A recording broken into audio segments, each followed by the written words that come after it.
an easy short. Yeah. It's an easy short. Oh, yeah. It's an easy short. I like it. It's an easy short.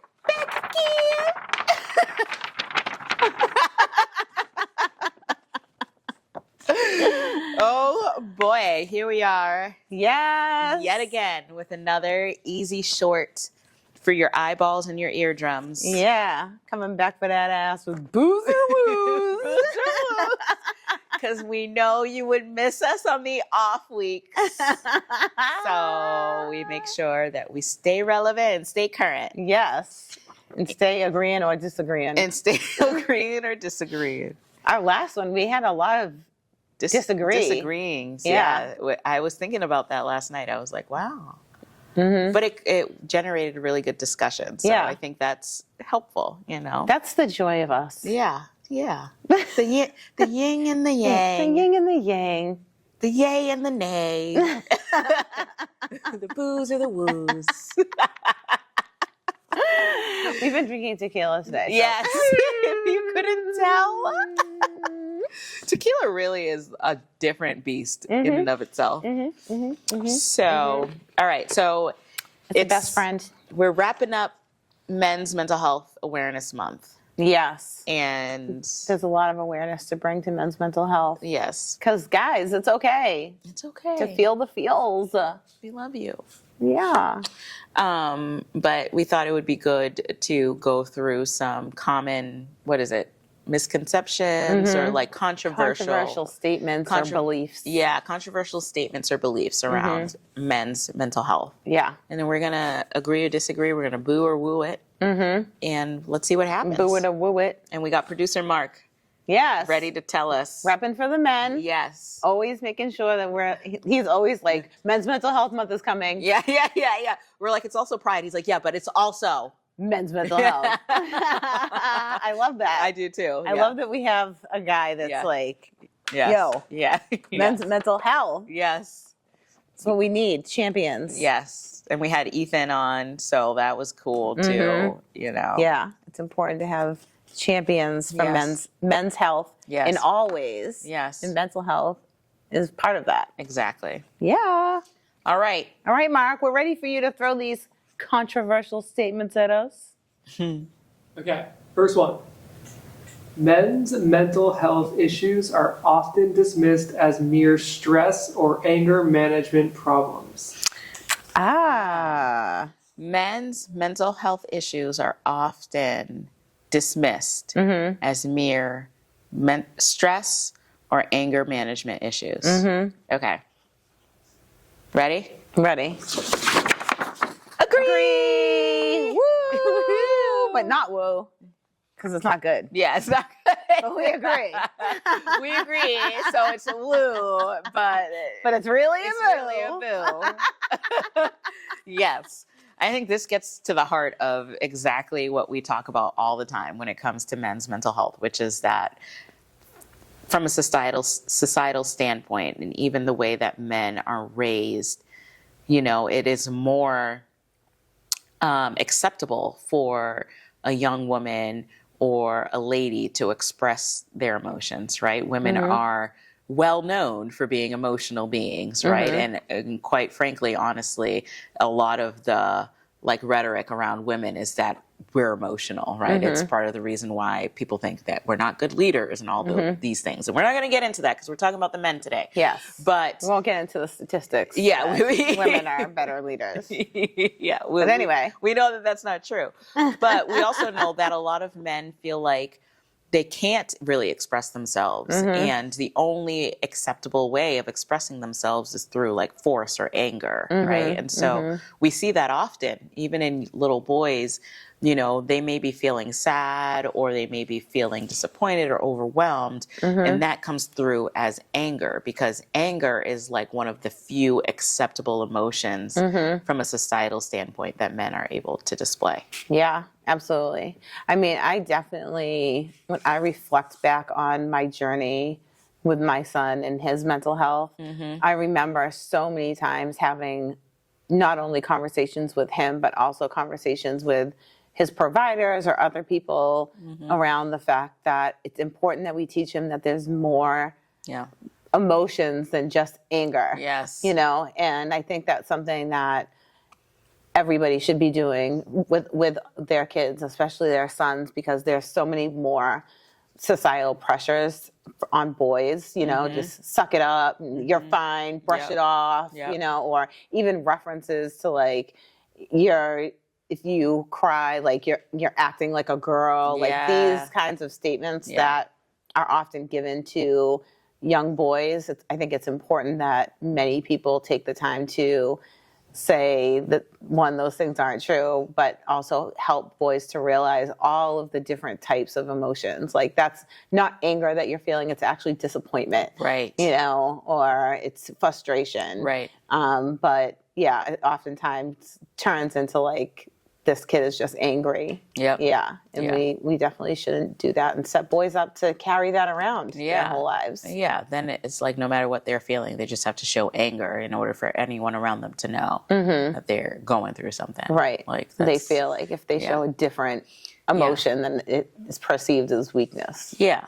We've all heard the phrase, real men don't cry. Yeah. And it's like, I believe the opposite. yes, Yeah. they do. So, all right. Next. Okay, next. There's a lot on here. Traditional masculinity is a significant barrier to men seeking mental health care.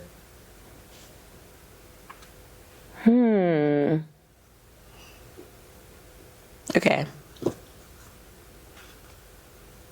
That's an interesting one. It is. I have my answer. Okay, I'm ready. Ready? And disagree.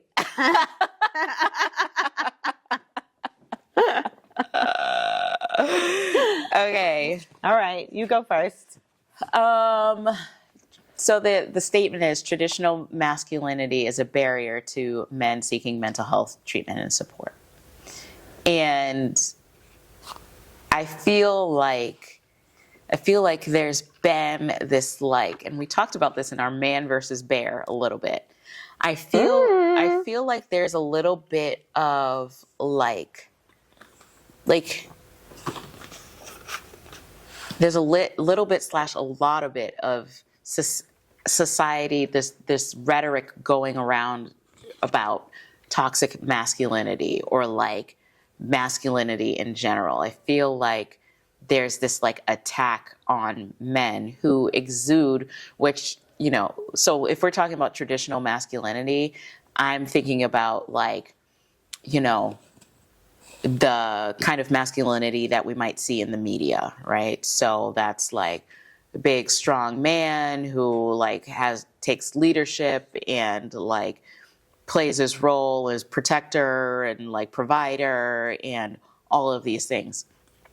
I love that. I think that's great. I think we need more of that, quite frankly. I think it's being discouraged a little too much, and we're having some detrimental effects to our society as a result. And so I don't think that portrayal of masculinity is what flies in the face of men getting mental health support.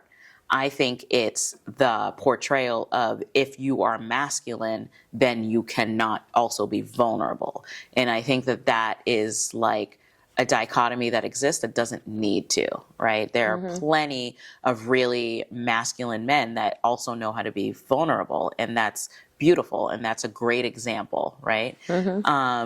And so I don't think masculinity per se is the reason why. I think it's the perspective of what masculinity means, which is what we've been talking about, boys don't cry, blah, blah, blah, all of that, which is not real, which is just like this cultivated, delusional way of trying to steamroll an individual's life and human experience. So yeah, I don't think masculinity is the problem. I think it's the like how people view masculinity and what it means. I think that there are a lot of men who believe from their upbringing and society that it is a weakness if they are not like emotionally well. And also because of that, I sometimes feel like because you're, as men are walking around kind of holding on to that belief, that sometimes even the thought of like, oh, maybe I should go and see a therapist or something like that doesn't even like come onto their radar, because thinking about like I need to address a mental health problem isn't even like part of their like belief system or anything that they've ever been exposed to, because they grew up with, like we talked about, like boys don't cry or brush it off or whatever. And so unfortunately, I think what happens is oftentimes men will seek out other ways to like self-medicate, you know, like maybe it's drinking or using drugs or, you know, too much of any other thing that makes them feel good or takes their mind off of what is actually happening. Because the thought process is never really around like I need to go and have a therapist. Right. If you grow up in that way. So I think that does kind of stand in the way a lot for many men that are, you know, I think they think that their emotions, they don't even perceive them as mental health. Right. You know, it's just like the original statement that we had, it's just stress. Right. Or it's just whatever thing. And I need to like just get over it in some way. And so they find a way to get over it where it's not actually like, oh, I always feel this way when there is a stressor in my life. Right. Like that's a totally different thing than the type of situational anxiety or stress that we all feel throughout our lives. Yep. Cool. Yeah. Last one. Therapy should be tailored specifically to men's unique mental health needs. Okay. Ready? I'm ready. 1, 2, 3, go. Agree. Disagree. What? What? Go first, because I don't even know. I feel like therapy should be tailored. I feel like therapy should be tailored towards an individual's needs. Okay, yeah. So that's kind of the way that I'm interpreting that statement. I do hope that therapists and other people, when they are working with men, make that space tailored to what that individual male needs. But yeah, I think the blanket statement of it should be tailored towards men is just, I don't know if that statement fully goes for me. Yeah, that's interesting. Yeah, I interpreted it as what you were saying, that in therapy you should tailor it to whoever's in front of you, which I 100% agree with. Like, you know, there are these evidence-based practices and ways to go about therapy, but nothing is a one-size-fits-all solution. And so any therapist worth their salt is going to be making sure that whatever approach that they're utilizing is what's best for the person that's sitting in front of them. And that might mean you know, a patchwork of approaches, right? It might mean throwing out the whole book and just sitting there and listening to somebody, or whatever the case may be. So I feel like we kind of agree, but the way that we interpreted the question was a little bit different. Yeah. Yeah. I do think it's worth stating, and we talked about this a couple of episodes ago, that if you seek out a therapist and it does not feel like it's a good fit, it is not about you. Yeah. And it's probably not about the therapist either. Yeah. It can just be the approach, you know. Yeah. There's lots of different types and modalities of therapy. And so it just may not be one that works for you specifically. Yeah. And for most people, it takes a couple of people before they actually find the right person to work with. Yeah. And so if you see someone and it doesn't seem like it's working, one, therapists do not get upset about this. It's true.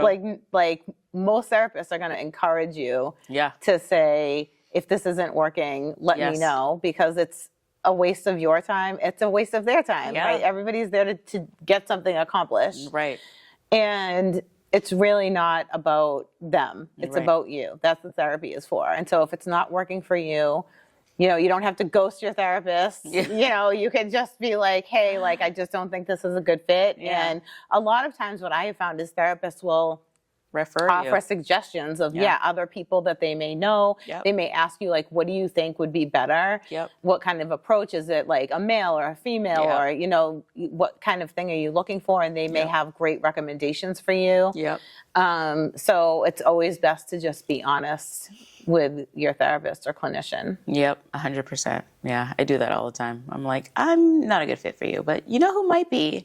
You know, it's just better for everyone. Yeah. And, you know, I think the main takeaway with therapy is that, one of the main takeaways is that a lot of the healing work is done as with the relationship you have with your therapist as the conduit, right? So if you're not feeling connected to your therapist, if you don't feel like they understand you, they not quite picking up what you're putting down, it's okay. Like you said, it's fine. Not every relationship is going to work out, and just find the next one. So Yeah.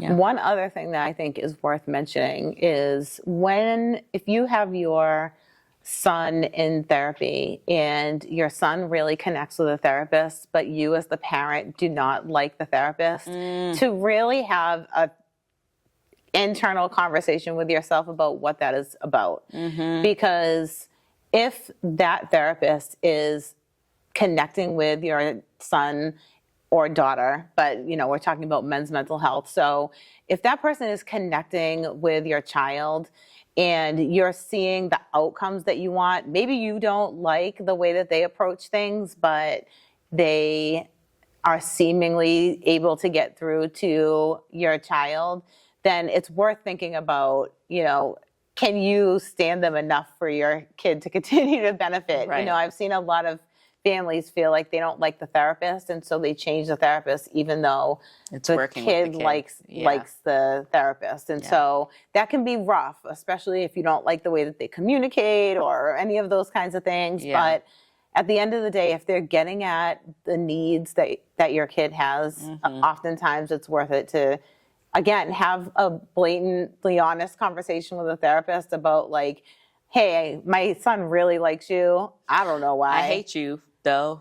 So can you try to do this thing that better, or, you know, communicate with me better, or whatever the case may be. Yeah. And oftentimes you can find, you know, some sort of a place where everybody is somewhat happy. Yeah, for sure. Yeah. For sure. It's just like any relationship. A little bit of communication goes a long way, you know? And I think part of the challenge sometimes is that people look at therapy and the therapist as the expert, right? But if you look at it as a partnership where both of you are bringing equal parts of what's important to get to the outcome, then I think people can feel a little bit more empowered about speaking up and requesting things and communicating about things that aren't working out so well. So, Yep. Absolutely. yeah. All right, men. All right, man, you got this. We love y'all. Yeah. It's all going to be okay. Get yourself a therapist. Keep tuning in to the Easy Speak Easy. Yep. If we keep working hard, you know, more people might choose men over the bear. Yeah. Like if more men went to therapy and, like, you know, learned how to, like, communicate and not be, you know, just like anger driven in their emotional reactions, you know? You guys got to get together and have a conference about that. Yeah. The man versus bear conversation might change Yeah. a little bit. There needs to be many men's conferences about that. A little therapy sprinkled in there. Sprinkle of therapy. Sprinkle the therapy. Okay, bye. Bye-bye.